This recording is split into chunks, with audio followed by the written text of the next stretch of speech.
Day 25. Well done. 25 days in. We're in 2 Corinthians chapter 4, verses 6 through 18, one of my favorite portions of Scripture. As we've walked through the book of Mark, we've had the opportunity to watch how Jesus calls his disciples. The invitation is disarmingly simple. Follow me. A few chapters later, the invitation sharpens. Deny yourself, take up your cross, and follow me. Yikes, right? That's a much more serious ask. Can you imagine if Jesus had led with that on the beach? Peter and Andrew mending their nets, James and John finishing up with their father, and Jesus says, "Follow me into sacrifice, hardship, and death." It's hard to imagine anyone dropping their nets for that version of the call. I'm grateful that Jesus starts simply. I think we often overcomplicate the gospel by assuming that following Jesus requires people to move from unbelief to fully formed, hyper-mature Christianity in the blink of an eye. But the wonderful thing about Jesus is this: he is humble enough to meet us where we are, glorious enough not to leave us there, and faithful enough never to leave us at all. We can trust him to transform us. And yet, transformation, according to Scripture, does not bypass suffering. It actually moves straight through it. If you haven't read today's passage yet, pause here and read 2 Corinthians 4, 6 through 18 slowly. Take your time. Verse 6 alone should stop us in our tracks. Paul reaches all the way back to creation itself. The same God who spoke into the formless void and summoned light into existence is the same God who spoke into your darkness, your unbelief, your resistance, your spiritual death, and said, "Live." And your heart obeyed. Come on, right? That is good stuff right there. If you see the light of the knowledge of the glory of God in the face of Jesus, it is because God himself made it so. Salvation is not the result of spiritual effort, religious instinct, or moral potential. It is an act of divine speech. God speaks, light appears.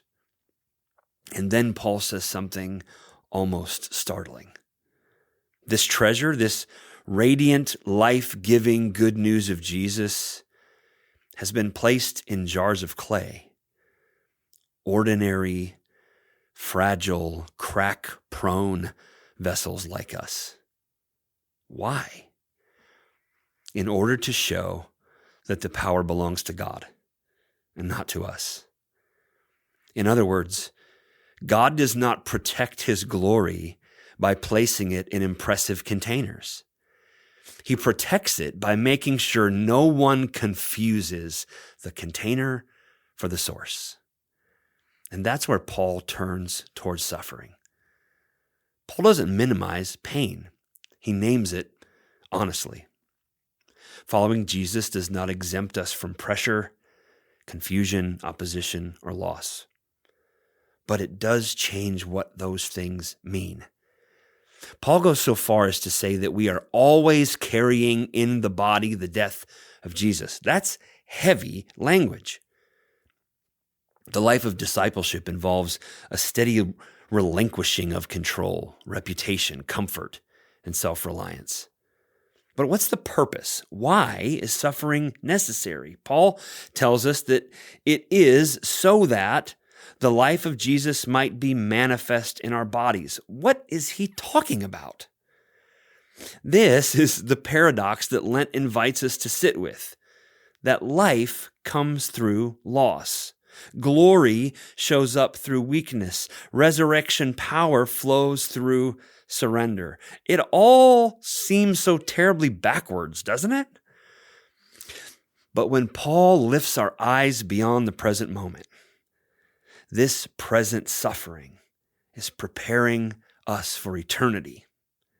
He isn't dismissing suffering. He just places it inside a larger story where suffering is not final, wasted, or meaningless. And so, he tells us, we have to shift the way that we see things.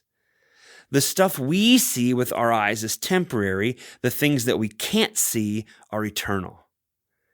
This time of making room during Lent is intended to loosen our grip on what feels urgent, visible, and immediate so that we can become attentive to what is lasting and true. This passage doesn't ask us to deny that suffering hurts. It invites us to trust that God is at work within it, shaping us, emptying us, and then filling us with a life that does not fade. The treasure is real, the jar's fragile, and God is faithful. Here's a question to consider. Where in your life right now do you feel your weakness most clearly? And how might God be inviting you to trust that his power is being revealed there rather than despite it? A prayer prompt. Bring that place of weakness or weariness before God without trying to fix it. Name what feels heavy or fragile, and ask God to help you remain open and attentive, trusting that his life can meet you even here. Allow space for silence and let yourself rest in his presence.